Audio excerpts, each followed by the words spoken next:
반짝반짝 빛나는 사람이었습니다. 자타공인 아이돌 최상의 실력을 가진 래퍼이자 탁월한 예능 감각으로 수많은 대중들의 사랑을 받은 가수 송민호 씨 뿐만 아닙니다. 영국 4대 갤러리 중 하나로 꼽히는 사치 갤러리에 작품을 전시했던 그는 개인전을 열며 미술계에서도 주목을 받았는데요. 많은 사람들한테 많은 영감과 영향을 주고 싶은 그런 항상 꿈이 있습니다. 그게 미술이 됐던 음악이 됐던. 그런 송민호 씨에 관한 논란이 터져 나온 건 지난 17일. 사회복무 중인 그의 근태에 문제가 있다는 겁니다. 우린 송 씨가 복무하는 모습을 가까이에서 지켜봤다는 제보자를 만나 자세한 얘기를 나눠보기로 했습니다. 송민호가 노양 거주자재차 팀에 3월 달에 들어온 걸로 알고 있는데, 지난해 서울의 한 시설관리공단에서 송 씨와 같은 업무를 배정받았다는 성현 씨. 하지만 두 사람의 현실은 너무도 달랐다고 합니다. 전화를 받으면 노상주차팀 누구누구입니다. 이렇게 무엇을 도와드릴까요? 이렇게 얘기를 해줘야 되는데 자기 이름이 들어왔다고 전화 업무는 빠지고요. 이제 민원인들 직접 오시는 건 얼굴 알아본다고 또 빠지고요.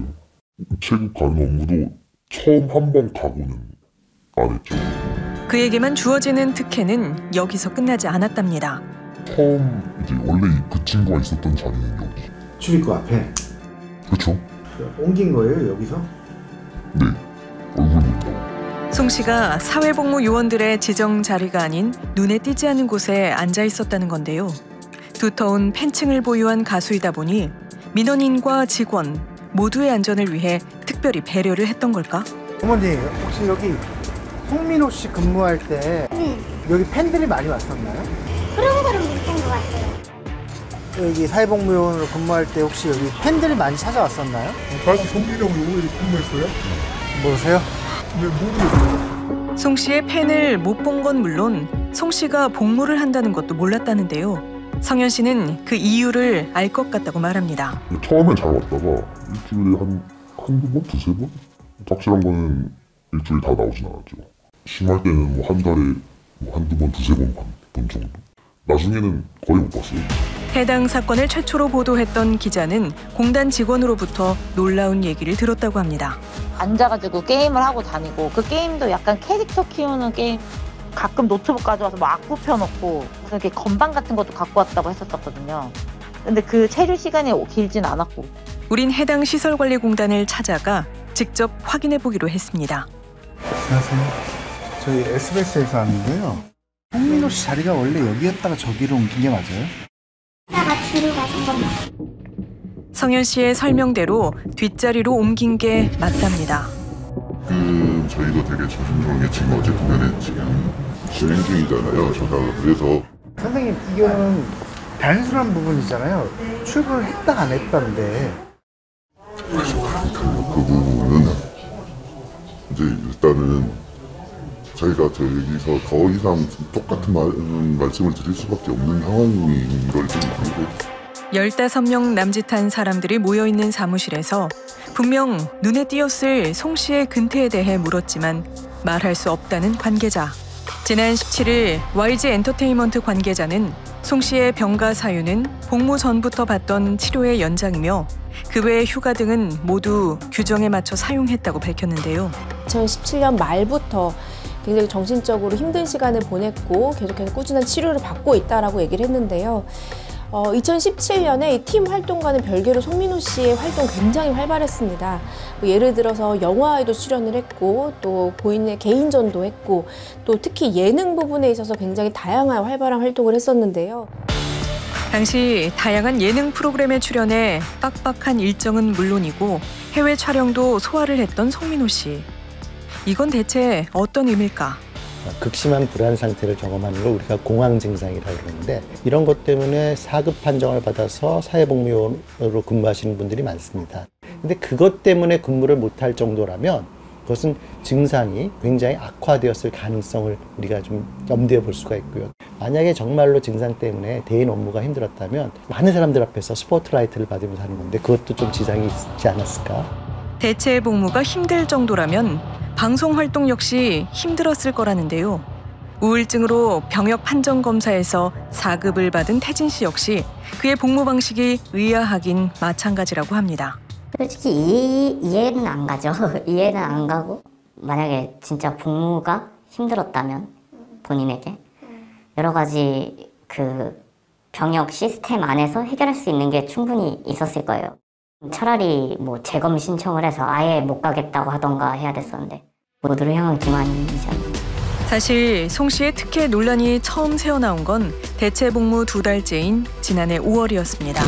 당시 그는 미국에서 열린 동생 결혼식에 참석했는데요. 송민호 씨가 지난 5월에는 샌프란시스코의 여동생 결혼식 참석차 다녀왔고 또한 지난 10월에는 또 친구와 함께 하와이 여행을 다녀온 것으로 알고 있습니다. 이렇게 비행 시간이 장거리인 곳에 최소 2차례를 다녀왔고 이 부분에 대해서 의구심이 드는 건 어쩔 수 없을 것 같습니다. 눈에 띈 건 더 있었습니다. 그의 긴 머리였는데요.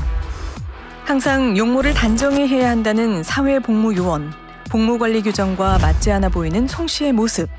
준식 씨는 지난 3월 송 씨가 옮긴 근무지인 주민 편익시설 관계자였는데요. 저희 회사 쪽에 공익공무원이었던 것을 알고 있어요. 저 안 나왔어요. 제가 한 10개월 동안 2번인가 3번밖에 못 본 것 같아요. 아니 말이 안 됐어요. 경과가 무슨 뭐하는 아니고. 저희 본사에 있을 땐 잘 나왔다고 하더라고요. 거긴 눈이 한 200명 되잖아요. 근데 여기는 눈이 적으니까 직원 다 해봐야 10명? 약간 좀 그걸 좀 커버 쳐준 거 아닐까요?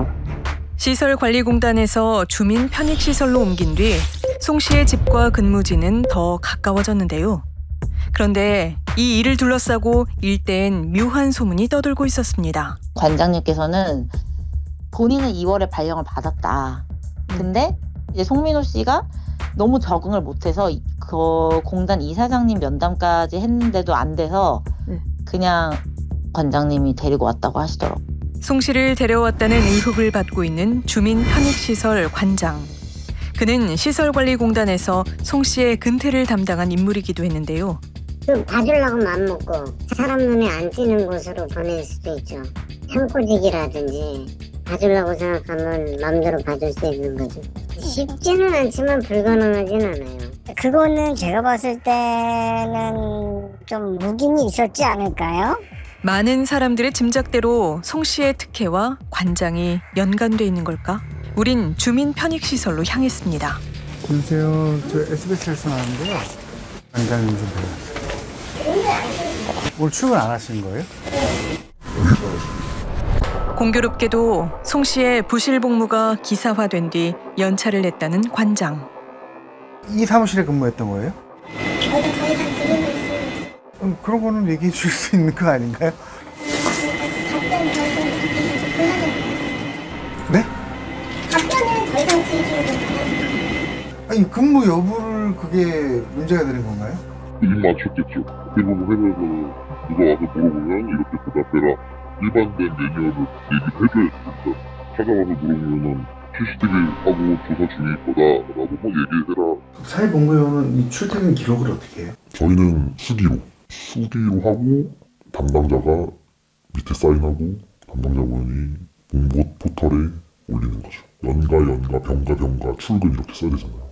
근데 출근이라 썼는데 담당자가 오케이 사인했어. 올리면은 모르는 거예요. 결국 담당자가 확인을 해줘야 되는 거네요. 어떻게? 그렇죠. 분명 사건에 깊숙이 개입돼 있을 관장. 우리는 여러 차례 시도한 끝에 그와 연락이 닿을 수 있었는데요. 지금 제가 뭐 어떤 얘기를 잘못하거나 이렇게 되면 우리한테 또 불리하게 적용할 수 있는 부분들이 있는 것 같아요. 나중에 제가 뭐 기회 되면 이 얘기를 좀 할 수 있는 기회를 드리도록 하겠습니다. 현재는 저희들과 관련된 사항을 수사 의뢰를 한 상태고요. 그 결과에 따라서 조치할 계획인데요. 소위 복무 아니면 뭐 공무집행 방해 뭐 여러 가지 기준이 적용될 수 있겠죠. 잊을만 하면 터지는 연예계 병역 스캔들은 어제 오늘 일이 아닙니다. 특히 지난해엔 세상을 떠들썩하게 만든 사건이 있었는데요. 아이돌 그룹의 유명 래퍼가 병역 비리에 연루된 혐의로 입건됐습니다. 그룹 빅스 출신 라비가 허위로 뇌전증을 진단받아 병역을 감면받고 사회복무요원으로 복무했던 래퍼 나플라가 우울증과 공황장애를 호소하며 141일 동안 무단 결근한 사실이 드러난 겁니다. 병역 면탈 제보가 접수되어 병무청이랑 서울 남부지검이 합동수사팀을 구성해서 130명을 기소하는 등 신속하게 범죄 사실을 규명할 수 있었습니다. 특히 나플라의 경우 6개월 동안 정신질환이 있는 것처럼 신경정신과에서 진료를 받았지만 투약하지 않은 점이 밝혀졌는데요. 출근 일자를 조작하고 이 과정을 도운 사람은 다름 아닌 구청 공무원이었습니다. 당시 공무원들은 모두 파면됐고 징역 1년 2개월에 집행유예 2년을 선고받은 나플라는 최근 또다시 복무를 시작한다는 근황을 알리기도 했습니다. 송민호 씨 같은 경우는 일단 출퇴근을 잘 했는지가 문제가 되는 것 같고요. 우리 병역부에 보면요, 정당한 이유 없이 8일 이상을 근무주를 이탈하면요, 징역 3년 이하에 처하도록 아예 처벌 규정이 있고요. 복무 이탈한 기간의 5배를 가산해서 복무하도록 규정하고 있습니다. 지난 23일 소집 해제가 된 뒤 송민호 씨는 여전히 아무런 입장을 내놓지 않고 있습니다. 그리고 그를 믿었던 팬들의 믿음엔 금이 가고 있는데요. 지난 2018년 그가 했던 얘기가 있습니다. 올해 초에 갑작스럽게 공황장애가 생겨서 되게 힘든 시간을 보내면서 그때 이제 앨범 작업을 그냥 미친 듯이 했어요. 그래도 복인 게 제가 좋아하고 뭐 재능이 있는 것들이, 제가 좋아하는 것들이 많으니까 여러 가지 것들에서 많이 좀 도움을 받았던 것 같아요. 자신의 재능으로 공황장애도 이길 수 있었다는 송민호 씨. 반짝이는 그의 능력과 이름에 5점을 남긴 건 정말 누굴까요? 진솔함? 진솔함이 장점이라는 그의 답이 무척 절실합니다.